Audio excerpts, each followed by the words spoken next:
Hello everyone, this is Shivam here and आज की इस वीडियो के अंदर हम बात करने वाले हैं रिएक्शन इंटरमीडिएट को लेके, राइट। तो देखिए, मैं बात करता हूं अगर रिएक्शन इंटरमीडिएट को लेके, तो हमारे पास हमारे कोर्स में बहुत सारे रिएक्शन इंटरमीडिएट रहते हैं, जैसे कि कार्बोकैटायन हो गया, कार्बेनाइन हो गया, फ्री रेडिकल हो गया, कार्बीन हो गया, नाइट्रीन हो गया, बेंजाइन हो गया। बहुत सारे हमारे पास जो है रिएक्शन इंटरमीडिएट रहते हैं। और अगर मैं बात करूं रिएक्शन इंटरमीडिएट को लेके, तो अभी तक जो जो रिएक्शन इंटरमीडिएट हमने कवर कर लिए हैं, तो उनमें सबसे पहला आता है हमारे पास कार्बोकैटायन। जो रिएक्शन इंटरमीडिएट हमने कवर कर लिए हैं उनमें सबसे पहला आता है हमारे पास कार्बोकैटायन। सेकंड जो रिएक्शन इंटरमीडिएट हमने कवर किया था वो था हमारे पास कार्बेनाइन। थर्ड रिएक्टिव इंटरमीडिएट जो हम कवर अप कर चुके हैं वो है हमारे पास कार्बन फ्री रेडिकल। वो हमारे पास कौन सा है? Carbon free radical. और अब जो आज की वीडियो में हम रिएक्शन इंटरमीडिएट डिस्कस करने वाले हैं वो हमारे पास है fourth reactive intermediate, that is carbene. That is carbene. And अगर मैं बात करता हूं कार्बीन को लेके, तो किसी भी competition level point of view से ये कार्बन इंटरमीडिएट जो है बहुत ज्यादा इंपॉर्टेंट रहता है, क्योंकि यहां से हमारे पास एक क्वेश्चन तो मान के चलिए बनता ही बनता है, कुछ एक बहुत इंपॉर्टेंट नेम रिएक्शन भी हमारे पास यहां पर इन्वॉल्व हो जाती है और अच्छा खासा कंसेप्ट हमें यहां पर देखने को मिलता है, क्योंकि यहां पर कार्बेट भी हमें दो टाइप की पढ़नी पड़ती है, राइट। तो अगर हम बात करते हैं आज की वीडियो में कार्बीन को लेके, तो हम क्या क्या पढ़ने वाले हैं कार्बीन में। तो अगर हम बात करें आज हम क्या क्या पढ़ने वाले हैं कार्बीन में, देखिए कार्बीन के अंदर हमें बहुत चीजें पढ़नी होती है। जो कार्बोकैटायन, कार्बेनाइन और कार्बन फ्री रेडिकल है, ये हमारे पास थोड़े से कॉमन रिएक्टिव इंटरमीडिएट है जो आपको जनरली कहीं पर भी देखने को मिल जाते हैं। लेकिन जो कार्बन इंटरमीडिएट है ये आपको इतना कंटेंट तो ना तो आपको किसी बुक में जल्दी से मिलता है, और यहाँ पर ये कंपटीशन लेवल में पूछा जाता है, इसी वजह से इंपॉर्टेंट भी बहुत यहाँ पर ये रोल प्ले करता है, राइट। तो हम बात करें कि कार्बन में हमें पढ़ना क्या क्या है। तो सबसे पहले चीज जो हम कार्बन में पढ़ेंगे वो है बेसिक कंसेप्ट, क्योंकि एटलीस्ट आपको ये पता होना चाहिए कि जो आप पढ़ने वाले हो, जिस इंटरमीडिएट के साथ अभी आप कुछ टाइम तक गुफ्तगू करने वाले हो, आखिरकार है क्या, बेस क्या है इसका, राइट। उसके बाद हम यहाँ पर पढ़ने वाले हैं यहाँ पर टाइप्स ऑफ कार्बन, कि हमारे पास कितने डिफरेंट टाइप्स ऑफ कार्बन हमें देखने को मिलते हैं जो कि हमारे कोर्स के लिए इंपॉर्टेंट है। उसके बाद हम बात करेंगे यहाँ पर स्टेबिलिटी ऑफ कार्बन को लेके, कि हमने जो दो डिफरेंट टाइप के कार्बन पढ़े हैं उनमें कौन सा ज्यादा स्टेबल होगा, कौन सा कम स्टेबल होगा, क्या कंडीशन रहती है किसी भी कार्बन की स्टेबिलिटी को लेके, राइट। फोर्थ हम बात करते हैं यहाँ पर फॉर्मेशन ऑफ कार्बन को लेके।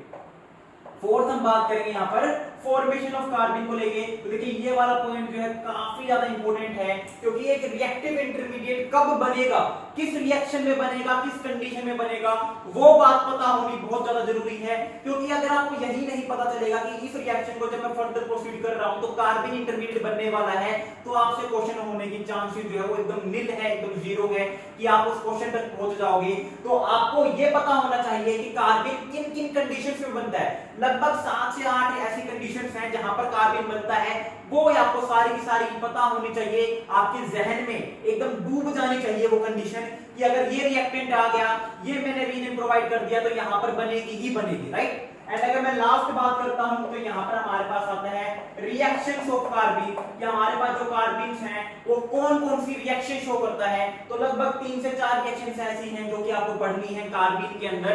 तो चलिए स्टार्ट करते हैं। सबसे पहले हम कार्बन के बेसिक कंसेप्ट को लेके, कि हमारे पास आखिरकार कार्बन होता क्या है, क्या इसका बेसिक कंसेप्ट है, किस टाइप का इंटरमीडिएट है, क्या ये स्टेबल है, क्या ये अनस्टेबल है, कार्बोकैटायन, कार्बेनाइन, फ्री रेडिकल से किस तरीके से ये अलग हमें देखने को मिलता है, राइट। तो थोड़ा सा कंपेयर करके चलेंगे हम इन चीजों को, थोड़ा सा कंपैरिजन करके चलेंगे, ठीक है।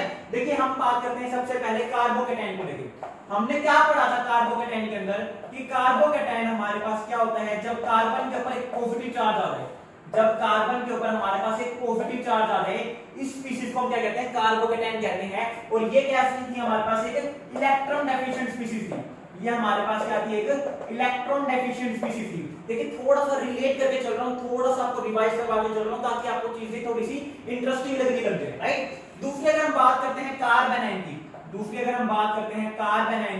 तो कार्बेनाइन हमने क्या देखा था, जब कार्बन के ऊपर नेगेटिव चार्ज होगा उसी को हम क्या कहते हैं, कार्बेनाइन कहते हैं। और ये एक इलेक्ट्रॉन रिच स्पीशीज थी, ये हमारे पास क्या थी, एक इलेक्ट्रॉन रिच स्पीशीज देखने को मिलती है। अगर मैं वहीं पे बात करता हूं थर्ड इंटरमीडिएट की, जो था हमारे पास free radical, carbon free radical की हम बात कर रहे हैं यहाँ पर, तो कार्बन फ्री रेडिकल में हमने क्या देखा था कि हमारे पास एक ऐसी स्पीशीज जिसमें कार्बन के पास एक अनपेयर इलेक्ट्रॉन प्रेजेंट हो, एक unpair odd number of electron present हो, उसी को हम क्या कहते हैं कार्बन फ्री रेडिकल। और ये भी हमारे पास क्या थी, इलेक्ट्रॉन डेफिशिएंट स्पीशीज थी। ये भी हमारे पास क्या थी, इलेक्ट्रॉन डेफिशिएंट स्पीशीज थी। देखिए कोई भी स्पीशीज इलेक्ट्रॉन रिच है या इलेक्ट्रॉन डेफिशिएंट है, उसको जानने का बेस हमने क्या डिसाइड किया हुआ है, on the basis of octet rule, on the basis of octet rule. अगर किसी का ऑक्टेट कंप्लीट है यानी कि वो इलेक्ट्रॉन प्रिसाइज स्पीशीज है, अगर किसी के वैलेंस शेल के अंदर 8 इलेक्ट्रॉन से कम है यानी कि वो एक इलेक्ट्रॉन डेफिशिएंट स्पीशीज है, और किसी के पास 8 इलेक्ट्रॉन से ज्यादा है यानी कि वो एक इलेक्ट्रॉन रिच स्पीशीज है। आप कहोगे सर कार्बन है जो हमारे पास होता है उसके पास तो एग्जैक्टली 8 इलेक्ट्रॉन है, फिर आपने वो इलेक्ट्रॉन रिच स्पीशीज में क्यों काउंट कर लिया? क्योंकि देखो बच्चों होता क्या है, कार्बन है के पास एक नेगेटिव चार्ज है and due to this negative charge electron density ये हमेशा क्या करता है, एक पॉजिटिव सेंटर के ऊपर अटैक करना फेवर करता है, इसी वजह से इसको हमने क्या कहा, एक इलेक्ट्रॉन रिच स्पीशीज का। ठीक है, ये बात थी हमारे उन इंटरमीडिएट की जो हम ऑलरेडी डिस्कस कर चुके हैं। अगर आपने इन वीडियोस को नहीं देखा है तो आपको लिंक जो है प्लेलिस्ट में, प्लेलिस्ट का लिंक जो है वो डिस्क्रिप्शन बॉक्स में मिल जाएगा।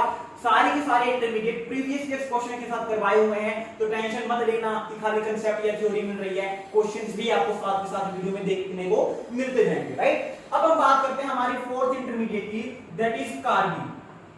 That is carbon. तो आखिरकार कार्बन होता क्या है? देखिए कार्बन हमारे पास एक ऐसा रिएक्टिव इंटरमीडिएट है जिसमें कार्बन जो है, जिसमें कार्बन जो है दो तो बॉन्ड पेयर बनाता है, जिसमें कार्बन जो है दो बॉन्ड पेयर बनाता है और इसके पास जो है साथ में एक लोन पेयर प्रेजेंट रहता है। इसमें क्या रहता है, एक lone pair of electron involve रहता है। इसी टाइप की स्पीशीज को हम क्या कहते हैं, कार्बन कहते हैं। यानी कि एक ऐसी स्पीशीज जिसमें कार्बन ने दो तो बॉन्ड पेयर बना रखे हो और इसके पास एक लोन पेयर बचा हुआ हो, इसी को हम क्या कहते हैं, कार्बन कहते हैं। जैसे कि मैंने क्या कहा, CH2, मैंने क्या कहा CH2, ये मेरे पास क्या है, कार्बन है। कार्बन ने क्या किया होगा, यहाँ पे दो बॉन्ड पेयर बनाए हुए हैं दो हाइड्रोजन के साथ, एक हाइड्रोजन यहाँ पर है और एक हाइड्रोजन यहाँ पर है, और इसके पास क्या प्रेजेंट है, एक lone pair of electron present है। इसी स्पीशीज को हम क्या कहते हैं, कार्बन कहते हैं। और अगर मैं बात करता हूँ कार्बन की, जैसे कि हमने बात की इन स्पीशीज की, तो कार्बन क्या होती है, एक इलेक्ट्रॉन डेफिशिएंट स्पीशीज है।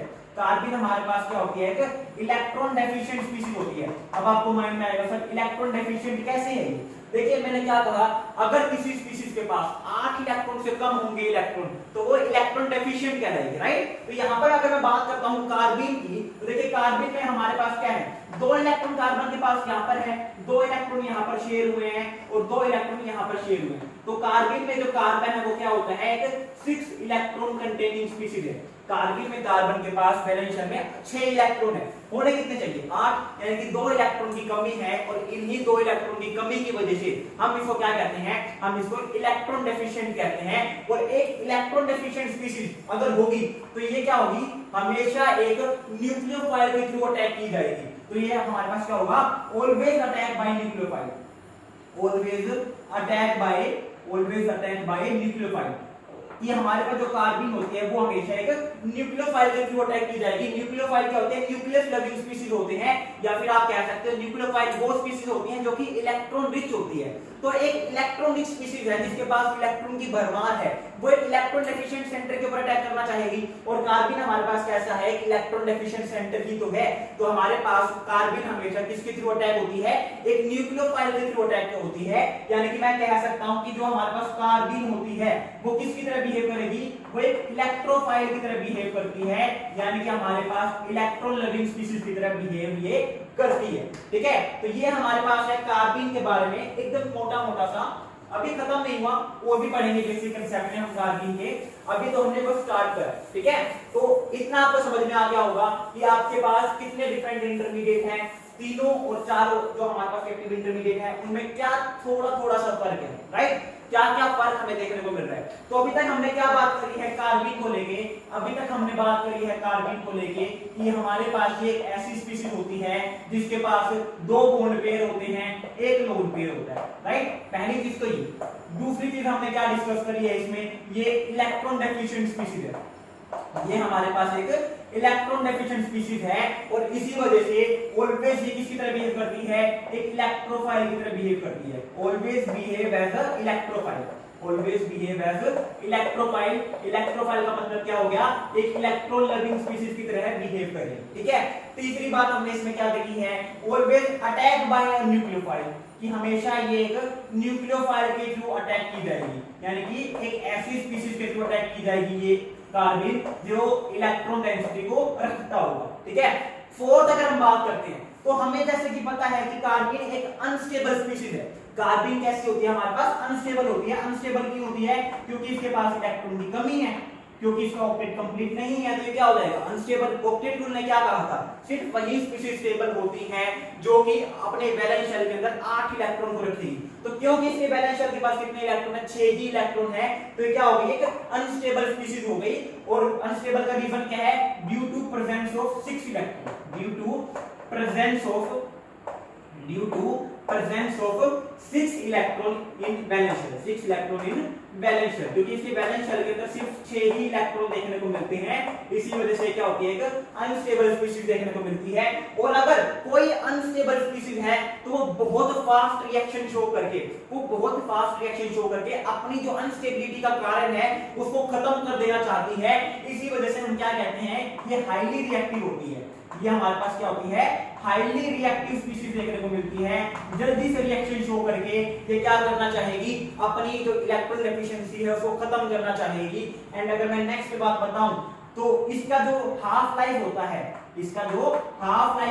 हाफ लाइफ का मतलब है कि वो टाइम जिसके अंदर मेरे पास जो अमाउंट है वो पहले वाले अमाउंट की यानी इनिशियल अमाउंट की आधी रह जाए। यानी कि मान लो इनिशियल अमाउंट मेरे पास A0 थी, ठीक है, एक कुछ पर्टिकुलर टाइम के बाद ये क्या रह जाएगी, A0/2। ठीक है, इसी टाइम को हम क्या कहते हैं, हाफ लाइफ कहते हैं। तो इसका हाफ लाइफ जो होता है वो क्या होती है, नैनो सेकंड में रहती है। इसकी हाफ लाइफ जो है नैनो सेकंड में रहती है, यानी कि बहुत जल्दी खत्म होने लग जाती है स्पीशीज। और ऑब्वियस सी बात है जल्दी खत्म भी होगी, क्यों, क्योंकि हमारे पास ये हाईली रिएक्टिव है। जो हाईली रिएक्टिव होगी वो जल्दी से रिएक्शन शो कर लेगी और अपनी एग्जिस्टेंस को खत्म कर देगी। क्योंकि कार्बिन जैसे ही रिएक्शन शो कर देगा, कार्बिन तो खत्म हो गया, तो हमारे पास क्या हो गया, इसका हाफ लाइफ जो है काफी कम देखने को मिलता है। यानी कि मैं ये भी कह सकता हूं कि ये क्या होती है, एक शॉर्ट लिव्ड स्पीशीज होती है। ये हमारे पास क्या होती है, शॉर्ट लिव्ड स्पीशीज होती है। ज्यादा लंबे टाइम तक ये एग्जिस्ट नहीं करती है, जल्दी से रिएक्शन शो करके खत्म कर लेना चाहती है अपने आप को। ठीक है, तो ये हमारे पास थी कार्बिन के बारे में छोटी छोटी बातें, बेसिक कंसेप्ट को लेके बातें जो कि आपको पता होनी चाहिए इस कार्बिन को। ठीक है, अब हम बात करते हैं नेक्स्ट कंसेप्ट की, दैट इज ये तो था बेसिक कंसेप्ट। अब हम बात करते हैं टाइप ऑफ कार्बिन को लेके। अब हम बात करते हैं टाइप्स ऑफ कार्बिन को लेके। तो हमारे पास जो है दो टाइप की कार्बिन होती है। एक तो हमारे पास होती है सिंगलेट कार्बिन, और एक हमारे पास होती है ट्रिपलेट कार्बिन। ठीक है, अब क्वेश्चन अराइज होता है कि सर अगर हम किसी भी चीज को क्लासिफाई करते हैं तो उस क्लासिफिकेशन का एक क्राइटेरिया होता है। तो यहाँ पर हमने कार्बिन को दो डिफरेंट कार्बिन में इंट्रोड्यूस करवा दिया है, क्लासिफाई करवा दिया। तो इसका रीजन क्या है, किस बेस के ऊपर हमने कहा कि दो टाइप की कार्बिन है, एक सिंगलेट कार्बिन और एक ट्रिपलेट कार्बिन, राइट। तो देखिए हमारे पास जो क्लासिफिकेशन का रीजन होता है वो क्या होता है, on the basis off spin multiplicity. ये हमने इसको जो है स्पिन मल्टीप्लिसिटी के बेसिस के ऊपर दो डिफरेंट कार्बिन में इंट्रोड्यूस किया है, एक सिंगलेट और एक ट्रिपलेट, राइट। स्पिन मल्टीप्लिसिटी क्या होती है, फॉर्मूला होता है हमारे पास 2s+1। एक फॉर्मूला होता है हमारे पास 2s+1। इस फॉर्मूले के बेसिस के ऊपर हमने क्या किया है, इसको सिंगलेट और ट्रिपलेट में इसको इंट्रोड्यूस किया है। अब देखिए होता क्या है, मैंने क्या कहा, कार्बिन हमारे पास क्या होती है, एक ऐसा कार्बन जिसमें दो बॉन्ड पेयर बना रखे हो और इसके पास एक lone pair of electron species present हो।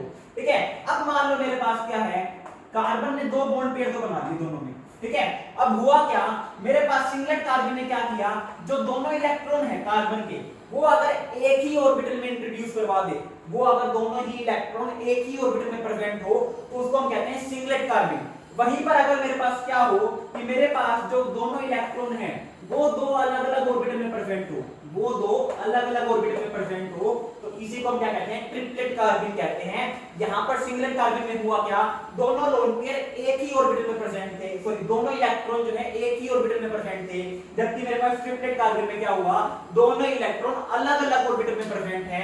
इसी वजह से दोनों की जो स्पिन मल्टीप्लिसिटी की वैल्यू आती है वो अलग अलग भी आती है, और दोनों की जो स्टेबिलिटी है वो भी अलग अलग रहेगी। और इसी वजह से हमने क्या किया, इसको दो अलग अलग कार्बन में डिवाइड कर दिया, एक को कहा मैंने सिंगलेट कार्बन और एक को कहा मैंने ट्रिपलेट कार्बन। इतना समझ में आया। अब बात करते हैं स्पिन मल्टीप्लिसिटी के बेस के ऊपर हमने कैसे अलग अलग किया, इसको सिंगलेट ही क्यों कहा, इसको ट्रिपलेट ही क्यों कहा। ठीक है, देखिए हमारे पास अगर इसकी वैल्यू निकालना चाहूं मैं 2s + 1 से, स्पिन मल्टीप्लिसिटी की वैल्यू निकालना चाहूं 2s + 1 से, तो s हमारे पास क्या होता है, s हमारे पास होता है 1/2 into number of unpaired electron, 1/2 into number of unpaired electron, ये होती है वैल्यू s की। ठीक है, s की वैल्यू क्या होती है, 1/2 multiply number of unpaired electron. तो यहां पर आपको दिख रहा होगा, अगर मैं फॉर्मूला पुट करूं तो 2 इनटू s की वैल्यू कितनी है, नंबर ऑफ अनपेयर इलेक्ट्रॉन यहां पे कितना है, 0, क्योंकि दो इलेक्ट्रॉन हैं, दोनों आपस में पेयर हो रखे हैं, एक ही ऑर्बिटल के अंदर प्रेजेंट है। तो यहां पर मेरे पास जो नंबर ऑफ अनपेयर इलेक्ट्रॉन है